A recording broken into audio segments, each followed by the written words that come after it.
पाकिस्तान से आई गीता को उसके घर पहुंचाने के लिए अब इंदौर पुलिस भी मदद के लिए सामने आ गई है।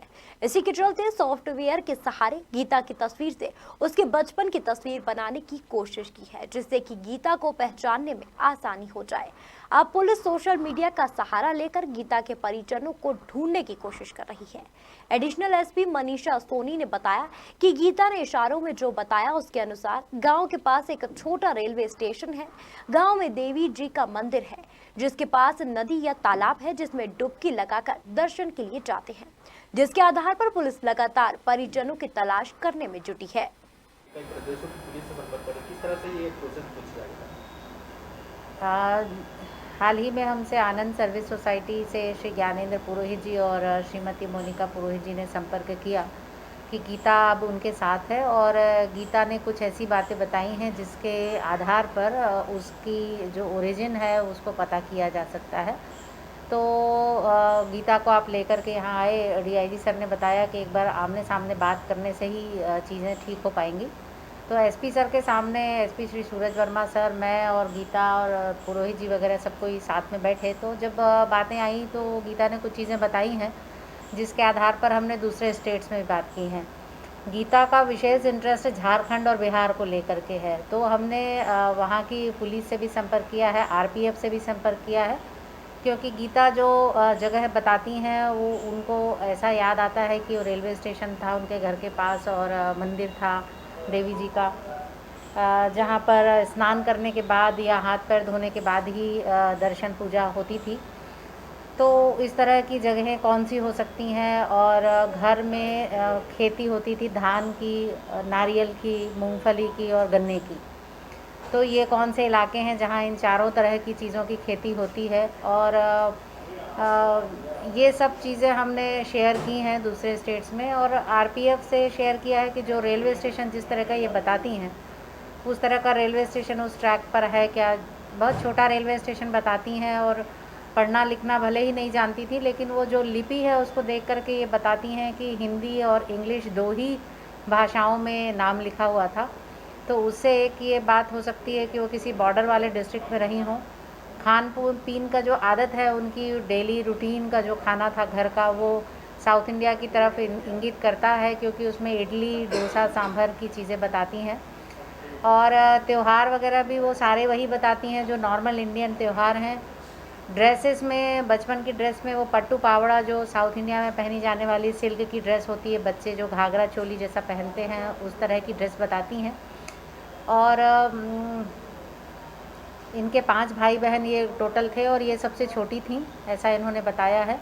पिता से इनका चेहरा मिलता जुलता है और पिता कोकोनट का व्यवसाय करते थे और धान की खेती इनके यहाँ थी, इस तरह का इन्होंने बताया। स्कूल में ये नॉर्मल स्कूल में गई हैं, बहुत छोटी थी तब, संभवतः 8 से 10 साल की उम्र रही होगी जब से ये मिसिंग हैं। तो स्मृति बहुत धुंधली है, कुछ कुछ चीज़ें इनको याद आती हैं। तो हम वो पूछ करके और ऑनलाइन चित्र दिखा करके, कि क्योंकि उसकी भाषा को समझ पाना भी थोड़ा कठिन है, तो ऑनलाइन चित्र दिखा करके उससे कंफर्मेशन लेते हैं ताकि उस चीज़ को वहाँ लॉक किया जाए और फिर आगे अगली चीज़ देखी जाए। तो इस तरह प्रयास किए जा रहे हैं। अभी तक कहाँ के चित्र दिखाती है और कहीं एक दो जगहों के चित्र इन्हें कंफर्म करें कि ये हो सकता है, ये शहर हो सकता है? अभी हमने उसको धान के खेत को बहुत जल्दी रिकग्नाइज़ करती है और जैसा उसको लगता है कि बस इस खेत के आसपास ही घर कहीं होना चाहिए, तो बहुत सारे धान के खेत और उसमें स्ट्रीट व्यू लेकर के हमने प्रयास किया आसपास दिखाने का। पर भारत एक बहुत बड़ा देश है और इसमें किसी भी धान के खेत को देखें तो सब एक जैसे ही दिखाई देते हैं, चाहे वो किसी भी स्टेट के हों। धान के साथ शुगर केन की खेती देखें तो तमिलनाडु में भी होती है और बिहार में भी होती है। उसके घर का कल्चर एकदम स्पष्ट इंगित करता है कि वो साउथ से रिलेटेड है, लेकिन जो उसकी मन इच्छा होती है, जो उसकी मन से इच्छा होती है, वो मैप में बिहार और झारखंड को इंगित करती है। और वहाँ से उसका कहना है एक मैटरनिटी होम भी था, तो हमने कुछ मैटरनिटी होम जो रांची में झारखंड में है उनके फ़ोटोज़ दिखाए। तो एग्जैक्ट अभी किसी भी चीज़ पर कंफर्म नहीं बता पाए कि यही था। जो हम चित्र दिखाते हैं उसमें कुछ कुछ कमी बताती है कि अभी इसमें ये नहीं है। जैसे टेम्पल दिखाया तो टेम्पल में शिखर नहीं था, क्योंकि साउथ इंडिया के, नॉर्थ इंडिया के टेम्पल्स के शिखर अलग हैं, तो वो शिखर डिफरेंट बताती हैं कि ऐसा नहीं था, किसी का एंट्रेंस डिफरेंट बताती है कि ऐसा एंट्रेंस नहीं था। तो अभी हम सर्चिंग की प्रोसेस में हैं। बाल बढ़ने के लिए बता रही थी, मेरे बाल बचपन में काफी जी बड़े हुए थे। जी। तो कहाँ की महिलाओं के इस तरह के बाल रहते हैं और किस तरह से पुलिस इस पूरे मामले में? जैसा हम समझ पा रहे हैं कि उसकी दाहिनी ओर की नाक में छेद है, जो नोज़ पिन के लिए छेद होता है। तो प्रायः तमिलनाडु की स्त्रियों के दाहिनी नाक में छेद किए जाते हैं और रेस्ट ऑफ द इंडिया में लेफ़्ट साइड में छेद होता है। इससे लगता है कि तमिलनाडु भी हो सकता है। और मदर इनकी गजरा लगाती थी रोज़ में, ऐसा ये बताती हैं। और अभी इनका हमने फेस ऐप के ज़रिए बचपन का फ़ोटो बनाया, प्रयास किया कि कुछ कुछ मिलता जुलता फ़ोटो हो।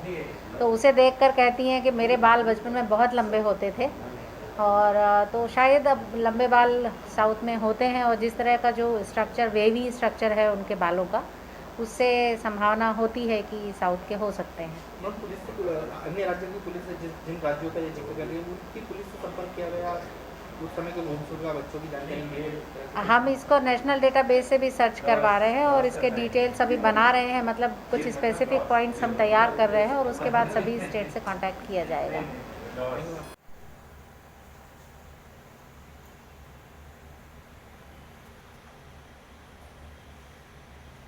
हाँ, ये इस तरह के जो मंदिर है ना जितना भी, उसमें एक वो हाँ, वो टेम्पल ही है उधर, वो पानी में उतर के थोड़ा सा छोटा चूल में। हाँ।